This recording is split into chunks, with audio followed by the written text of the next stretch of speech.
G'day. Welcome to CFA's Mobile Education Unit. I'm Ewan Ferguson. I'm the Chief Officer of the CFA. I've had over 30 years fighting fires in Victoria and throughout Australia. Every year we have bushfires that can affect lives and property.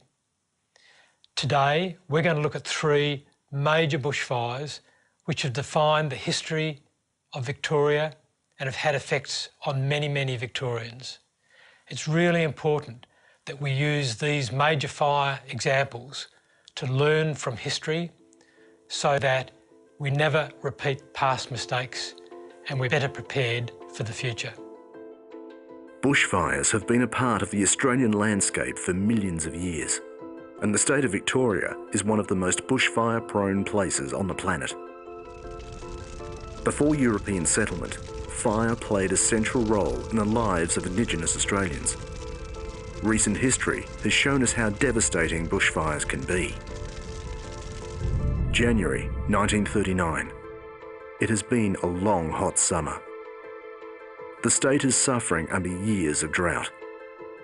The bush is tinder dry. Tall eucalypt forests are ready to burn. Friday the 13th of January 1939. Temperatures soar above 40 degrees.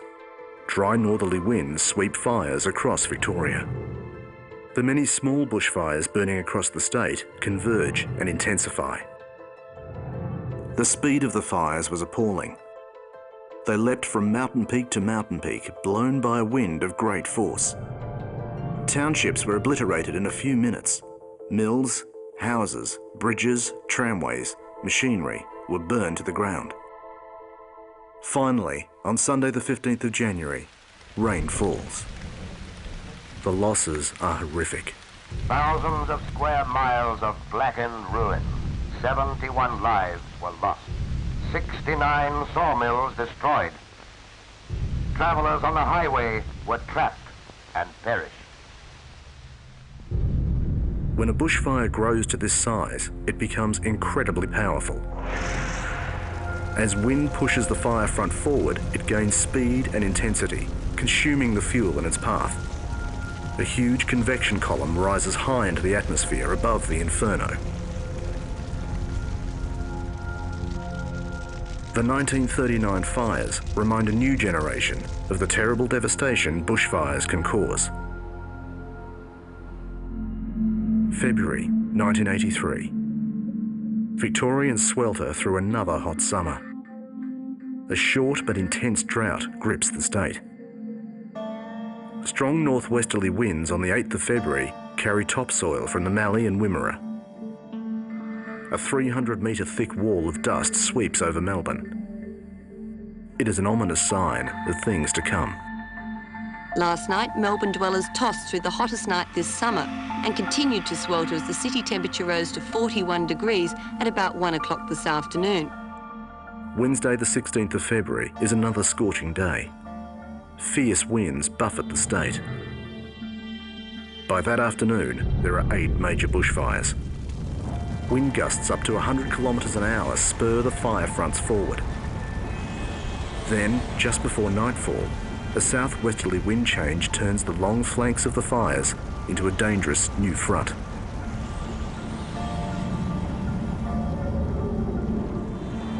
The wind changed direction, and that was it. You didn't have a hope. You just had to get out as quick as you could.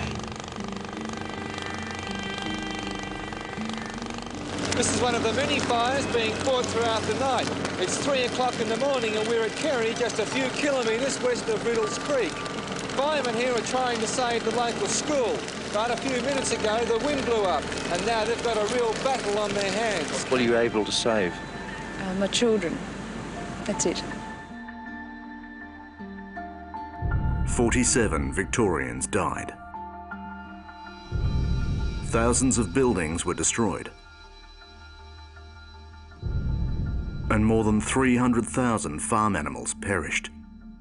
This disaster will forever be remembered as the Ash Wednesday bushfires.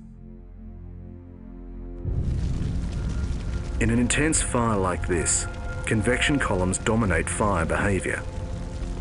Embers are carried ahead of the front, creating spot fires. These spot fires are drawn into the main front, while distant others grow in isolation, burning away from the main fire. For anyone inside the impacted area, the surrounding fires can appear chaotic. After only a few weeks, there's new growth in the forests. But for the towns damaged by the bushfires, it will take much longer to recover.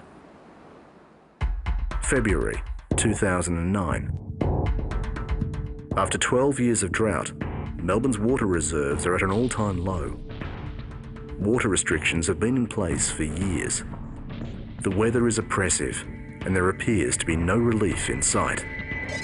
It is just as bad a day as you can imagine, and on top of that, the state is just tinder dry. The forecast for Saturday the 7th of February is the most extreme on record. Saturday morning.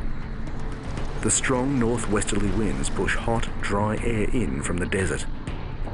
The temperature continues to climb. Firefighters battle more than 300 fires.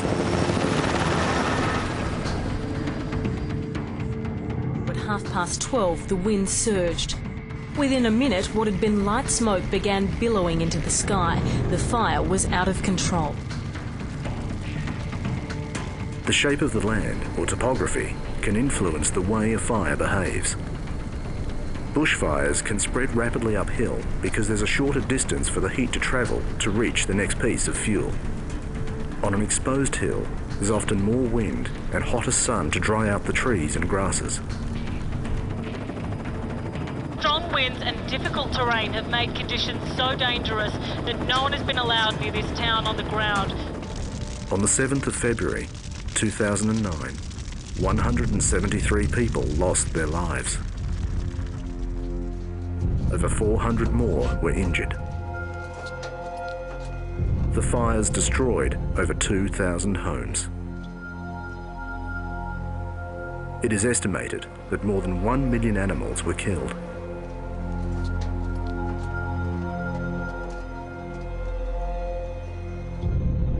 As the main fire approaches spot fires, they are drawn into and feed a growing front. The convection column formed by this enlarged fire can create localised cyclonic winds and extreme fire behaviour. The forests are devastated, but soon show signs of regeneration. The rebuilding of towns and the recovery of survivors continues. Drought, extreme weather and topography combine to produce catastrophic bushfire conditions. Black Friday, Ash Wednesday and Black Saturday are reminders of the huge impact bushfires can have on lives and property. Bushfire is a natural part of the environment in which we live. So history shows that bushfires can be really dangerous. History shows that fires can occur at any time, but periodically we have these major damaging fires that can cause havoc in the community, destroy lives and destroy property. With climate change, it's likely that we're going to see an increase in the number and the severity of bushfires. We need to remember that Victoria is a bushfire-prone environment. Fires can affect all of us, so we need to learn to live with fire. Understanding about fire and the fire risk is really essential for all of us so that we can be better prepared, we can respond in the correct way, we can help each other to survive the summer peril of bushfire.